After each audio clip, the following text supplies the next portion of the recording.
আসসালামু আলাইকুম। চলুন আলহামদুলিল্লাহর একটি বরকতময় গল্প শুনি। এক রাজা শিকারে যাওয়ার জন্য তার তলোয়ার পরিষ্কার করতেছিল। তৎক্ষণাৎ তার আঙ্গুলটি তলোয়ারে লেগে কেটে গেল। কেটে গেলে উজির বলল আলহামদুলিল্লাহ। রাজা বেজায় রেগে গেলেন। উজিরকে তৎক্ষণাৎ কারাগারে নিক্ষেপ করলেন। তখনও উজির বলল আলহামদুলিল্লাহ। পরবর্তীতে রাজা শিকারে বেরিয়ে গেলেন। শিকার করতে করতে সে এক গহীন জঙ্গলের ভিতরে চলে গেছে।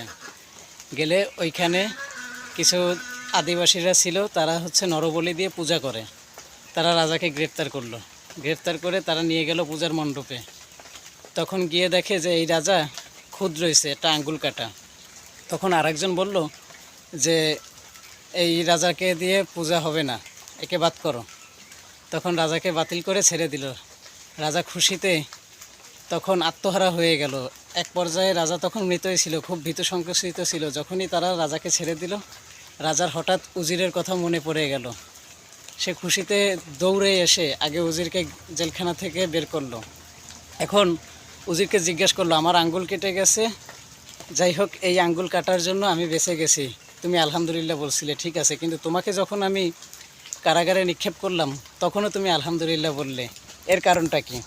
তখন উজির তাকে বলল যে হুজুর, আপনার আঙ্গুল কেটে গেছে, আপনি তো নিখুঁত হয়ে গেছেন, কিন্তু আপনার সঙ্গে আমি আপনার আঙ্গুল কাটার পরে তো আপনার খুদ হয়ে গেছে, কিন্তু আমি তো নিখুঁত ছিলাম।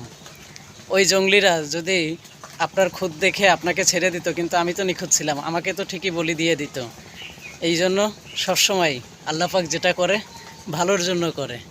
আলহামদুলিল্লাহ, সর্বক্ষেত্রে ভালো হোক মন্দ হোক, আমরা বাহ্যিক দৃষ্টি দিয়ে যেটা দেখি যে এটা আমার জন্য খারাপ হচ্ছে, আসলে না, এটা আল্লাহ পাকের একটা পরীক্ষা।